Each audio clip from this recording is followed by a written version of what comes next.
한국에서 근절되지 않는 대표적인 범죄인 음주운전. 운전자 혼자 죽거나 다치면 그만이지만 그로 인한 피해자가 생긴다는 것이 가장 큰 문제입니다. 동승자나 사고를 당한 그 사람은 물론이고 그 가족의 삶이 형용할 수 없는 어려움에 빠진다는 것은 누구나 아는 사실이지만 음주운전은 여전히 근절되지 않는 사회 악으로 지목되고 있습니다. 그리고 그 처벌의 수위가 너무나 낮다는 것에 대한 사회적인 공분도 높은 편이고요. 일본만 하더라도 음주운전 처벌 수준이 높아지자 90% 정도 음주운전이 줄었다고 하는데 정작 왜 한국에서는 솜방망이 처벌이 계속되며 이것이 근절되지 않을까요?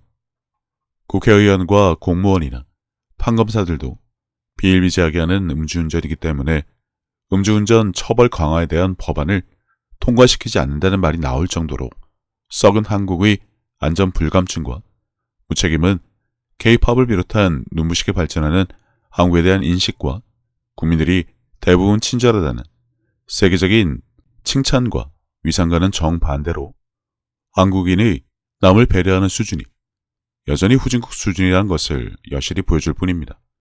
본론으로 들어가기 전에 영화 타이타닉의 마지막 장면을 생각하기 바랍니다.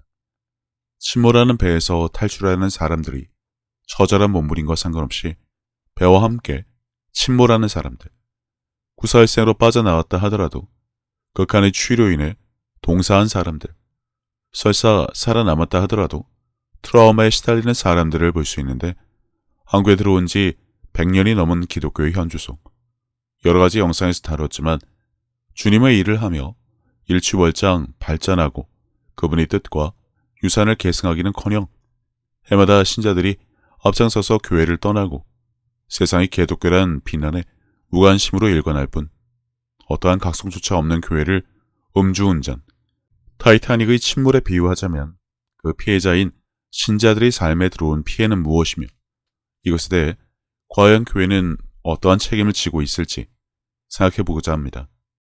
사실 아무 책임도 지지 않습니다. 책임이란 것은 능력이 되어야 질 수 있는 것인데 이건 성령의 권능을 통한 능력이 아니라 책임감에 대한 언급이라 그럴 것 같으면 애시당초 성령 모독을 일삼지 않을 테니 생각하고 자시고할 것도 없습니다. 그래서 영상의 제목을 교회의 음주운전으로 정한 것이고요. 사고가 나면 피해자가 생기면 그로 인해 가정이 무너지면 그 책임을 질 수 있는 자는 아무도 없기 때문입니다. 설사 사형을 시킨다고 해서 죽은 사람이 살아나거나 사고 이전으로 돌아가는 것도 아니라서 말입니다.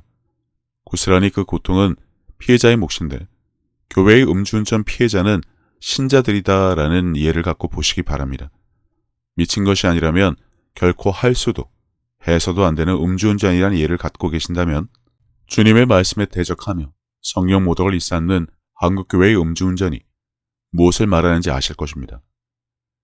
사실 교회가 천국으로 인도하는 사후세계 안내소로 변질된 것은 이미 오래전부터 신자들에게 뿌리 깊게 박힌 기복신앙 때문인데 그렇게 되도록 방치한 책임은 한국교회 목회자들에게 있죠.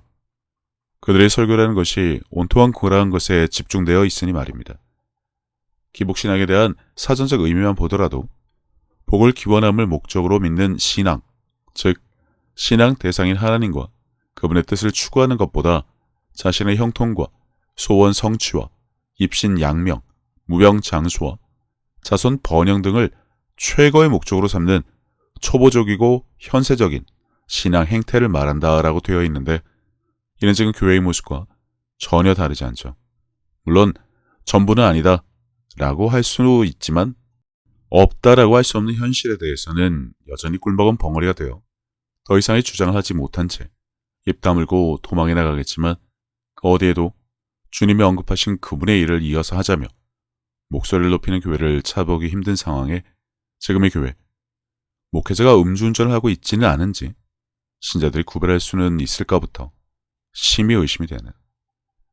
교회의 부산행에서 밝혔지만 이색이 감염했다라는 치졸한 선동으로 상황을 모면해 보려는 조연 배우와 그 주변에서 그의 동조해서 나가라고 고함을 지르는 무리들을 보면 지금의 한국교회와 신자들의 모습을 연상시킨다고 했는데 바로 주님의 일로 대표되는 성령사역, 박해걸 대하는 한국교회의 모습과 같다고 말입니다.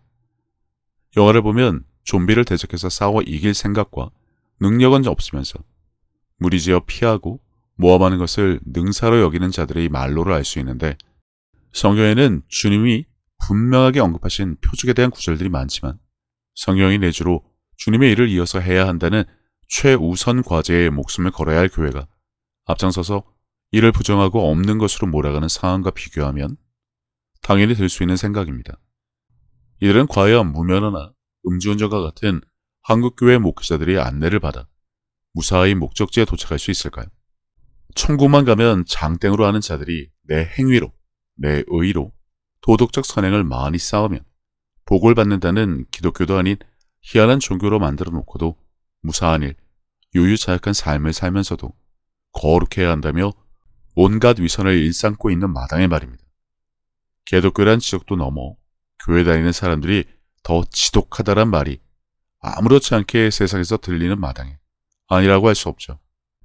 교회 안과 밖의 삶이 너무나 달라 지켈과 하이드 같은 신자들, 탐심과 정욕에 찌들어 살면서 정작 믿음이 없네, 하나님이 느껴지지 않네라는 엄한 한탄으로 자신의 모습을 감추고자 맹점을 흐리는 경우가 비일비재한 가운데 어디서 들은 것은 있어가지고 표적은 없다, 방어를 하면 안 된다, 거짓 선자란 말이나 떠들고 다니지만 이러한 자들은 침몰하는 타이타닉과 함께 영원히 그 죽음의 늪에서 빠져나오지 못합니다.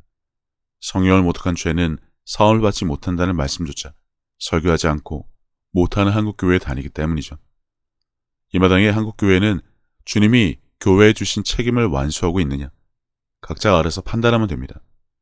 우리 교회 목사 설교가 좋고 사람이 좋고 밥이 맛있다고 히덕거리는 신자들을 볼 때면 그냥 어질어질합니다. 박해우로 인한 사회적 분위기 때문에 일부 목회자들이 성령사역 세미나와 치유집회를 다니며 무엇이라도 어깨 넘어 배우고 기름 부음이라도 받아 자신의 사역에 적용해 보려고 하는데 무용지물인 경우가 너무나 많습니다. 세술의 비유를 생각하면 됩니다. 나를 버리고 십자가를 지고 따르라는 말에 대한 이해부터 바꿔야 합니다. 설사 치유가 나타난다 하더라도 거짓 선지자 비유의 불법에 대한 정확한 이해가 없기 때문에 이를 빌미로 표적을 행하면 안 된다에 악용하는 사례는 셀 수 없이 많은데, 그 불법이라는 것, 교회의 알리바이, 불법 카드 영상에서 살펴봤지만 그 불법의 뜻은 같은 구절에 거짓 선지자들이 언급한 주의 이름으로 권능을 행한 표적이 아니라 믿음으로 표적에 따라 주의 이름으로 권능을 행했던 자들이 교만한 변절자가 되어 자신을 높이며 하나님으로부터 떨어져 나간 자들이기에 도무지 알지 못하는 자로 낙인을 찍어 쫓아내시며 그들의 행위를 불법, 헬라어로 아노미아라고 하신 것이라며 나누었는데, 이를 단지 같은 구절에 있다는 이유만으로 거짓 선지자들의 행위인 주의 이름으로 권능을 행한 표적으로 단정해서 표적은 불법이다에 주로 악용되고 있습니다. 그러면 한국교회 억지 주장에 따르면 누구보다 공생의 기간 표적을 많이 행하시며 믿는 자에게 표적이 따른다, 나를 믿는 자는 내가 한 일을 할 것이란 말씀하신 주님이 거짓 선지자를 비유로 알려주시기 위해 여태 그분이 보여주신 모든 표적은 다 불법이었다고 말을 바꾸신 것과도 같은데, 이게 맞습니까? 스스로 거짓 선지자라 밝히신 것과도 같은데 말입니다. 마치 성경 어디에 표적은 나만의 것이니 누구든 행해서는 안 된다고 못을 박으신 것처럼 말입니다. 아니죠. 전혀 반대적인 상황인데 이게 말이 된다고 생각을 하는 한국교회, 제정신이 아니라고 누누이 말합니다. 요한일서 3장 4절이 죄를 짓는 자마다 불법을 행하나니 죄는 불법이라 해서도 불법은 이와 동일한 아노미아라는 헬라어가 사용되었다는 것입니다. 그러면 또 한국교회의 목회자들은 그 죄가 바로 불법이고 그것은 표적을 말한다는 억지를 부리겠지만, 그 외에도 믿는 자에게 표적이 따른다고 하신 말씀에서 믿는 자는 복음을 듣는 자가 아닌 제자들이라고 그렇게 성경을 멋대로 바꾸어 악용하는 경우는 셀 수 없으니 알아서 판단하면 됩니다. 해당 구절에 있는 성경을 앞뒤로 읽어보면 이게 무엇을 의미하는지 알 수 있는데, 내 말이 아니다, 성경에 있는 말이다를 통해 자신의 억지 주장에 힘을 더하려는 의도는 그냥 어처구니 없을 뿐입니다. 내 양을 먹이라는 주님의 명령, 목회자는 목자이며 영적인 아버지라며 자신을 따르라고 종용하는 한국교회 목회자. 과연 주님이 말씀하신 양을 먹이는 자인지 누락질하는 일이인지는 이미 알고 있을 테지만 우리 교회 목사니까 덮어주고 쉬쉬하자면서 신자 딸을 강간해도 용서해 주라며 피해자 부모에게 신자들이 앞장서서 이를 강요하는 한국교회에서 과연 그들이 누구에 의해 길러진 양인지 살펴볼 필요나 있을까 싶을 뿐입니다. 신학과 교리의 종노릇하며 이를 하나님 말씀보다 더 높이는 경향이 짙은 한국교회와 신자들은 박혁과 같은 성령 사역자를 모함하기 위해 성경을 악용하고 변형하고 의미를 변절시키는 성령 모독을 일삼으며 터무니없는 댓글에 별다른 대응을 하지 못하는 자들에게 우월감이나 느끼며 우쭐해하지만 하나같이 근본 없는 억지 주장으로 선동질을 한다는 것은 이미 여러 사람들이 제게 알려준 유튜브 영상들을 찾아가 본 결과를 통해서도 알 수 있습니다. 배달 음식 주문을 할 때 터무니없는 요구를 들어주지 않으면 별점 테러를 하겠다 으름장을 놓아 거지 근성밖에 없는 막대먹은 자들이 넘치는 마당에 성경과 전혀 상관없는 짜집기로 자신의 주장이 맞다를 어필하기 위해 억지를 부리는 자들이 넘치는 것은 너무나도 당연하죠. 사실 이런 불필요한 소모전을 통해 지식의 자랑과 우월감에 빠진 자들은 어디에도 있게 당연할 수밖에 없지만 이런 것이 중요한 것이 아니라 빠져나오지 못해 피해자가 될 수밖에 없는 신자들을 과연 교회는 어떠한 방법으로 책임을 질지에 대한 심각한 고민부터 해야 할 것입니다. 물론 자신들에게는 아무런 문제가 없으니 그날에 모두 다 천국에 갈 것이라 교회마다 확신하지만 그게 주님의 생각과 같을지는 두고 봐야죠. 우리는 이래서 천국에 갈 수밖에 없다 라고 주장하는 교회도 있을 테지만 심판 때의 예상 질문 영상에서 살펴본 것처럼 그분의 말씀이 심판을 하신다는데 무사히 통과할 수 있는 사람이 과연 그 중에 몇이나 될지는 그때 가서 알게 될 것입니다. 단 음주운전 차량에 탑승해서 또는 침몰하는 타이타닉에서 웃고 떠들며 죽어서 천국에 갈 것이란 환상 파티에 빠져 있다면 부디 마음을 새롭게 하여 변화부터 되시기 바랍니다.